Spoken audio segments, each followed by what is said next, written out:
un chauffeur invisible au volant et des capteurs par dizaines autour de la voiture. À San Francisco, on les appelle les robocars, 500 taxis autonomes qui ont fait de la ville un laboratoire à ciel ouvert. Des véhicules régulièrement mis en cause pour leur dysfonctionnement. Il y en a une dizaine. Ici, un carrefour bloqué en raison d'un bug. Là, un feu rouge grillé sans raison. Ou une queue de poisson. Oh, il est en train de lui couper la route. C'est pas vrai. Alors, faut-il avoir peur des robotaxis? Font-ils plus d'erreurs que les humains? Nous avons tenté l'expérience dans les rues de la ville. Tout commence par une application, tout ce qu'il y a de plus classique sur votre téléphone. La course est commandée, le taxi se présente quelques minutes plus tard. C'est parti, 16 caméras, toutes sortes de capteurs sur le toit et mes initiales qui sont là pour dire que c'est réservé. Premier constat. Comment on rentre? Il y a de nouvelles habitudes à prendre. Ah, unlock. Eh ben voilà. Je sais pas s'il faut dire bonjour, bonjour. Petite musique d'ascenseur, atmosphère très apaisée.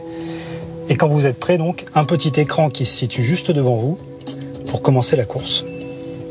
C'est parti. Hello from Waymo. L'expérience débute par les consignes de sécurité.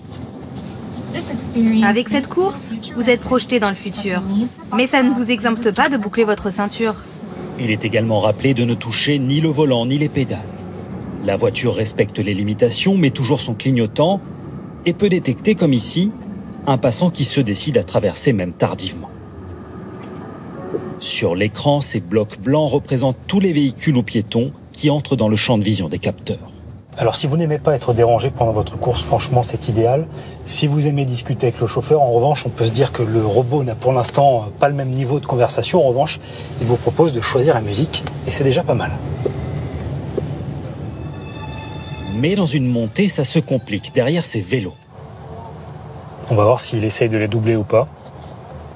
Le robotaxi n'interprète pas ce signe de la main du cycliste qui l'invite à passer. Et là, on sent qu'il est un petit peu embêté quand même. Beaucoup d'informations à gérer en même temps. Les voitures qui arrivent en face. Mais il finit tout de même par se décider. Tant pis s'il faut couper la double ligne jaune, soyons honnêtes, nous aurions peut-être fait pareil. Un peu plus loin, autre situation complexe et gros coup de frein. Oui, il s'est fait une petite frayeur là. Ouais. Il y avait les motos, il y avait les piétons. Il a freiné un peu sans raison quand même. Mais on ne va tout de même pas lui reprocher d'être trop prudent. Vous êtes arrivé. Faites attention au moment de descendre.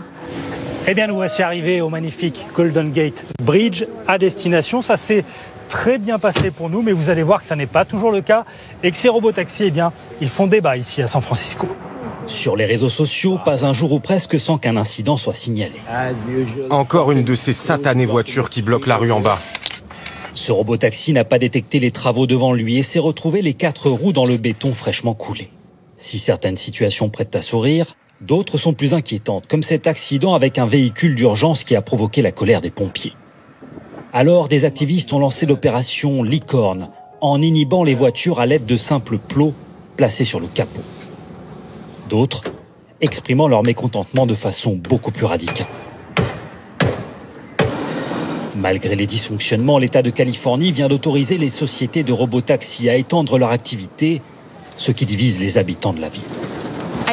Au début, je ne voyais pas le problème. Et puis, je me suis retrouvée face à un taxi sans chauffeur, et là, j'ai eu peur. Vous vous débarrasserez jamais des conducteurs qui font n'importe quoi sur la route. Ceux qui conduisent en état d'ébriété ou qui conduisent mal. Alors que la technologie, elle va continuer à progresser. Ces robots sont moins chers qu'un VTC ou un taxi, mais font-ils plus ou moins d'erreurs que les conducteurs humains? Le problème, estiment les experts, c'est qu'il n'y a pour l'heure pas assez de données pour se prononcer. Les sociétés de robotaxi sont très réticentes à communiquer. Personne n'aime laver son linge sale en public. Il faut les obliger à publier des données précises sur les incidents qui sont répertoriés. Les sociétés concernées soulignent en revanche qu'il n'y a eu aucun mort ni aucun blessé grave sur le premier million de kilomètres parcourus par leur véhicule. La preuve, disent-elles, que les robotaxis sont plus sûrs au volant que vous et moi et qu'ils ont un avenir au cœur de nos grandes villes.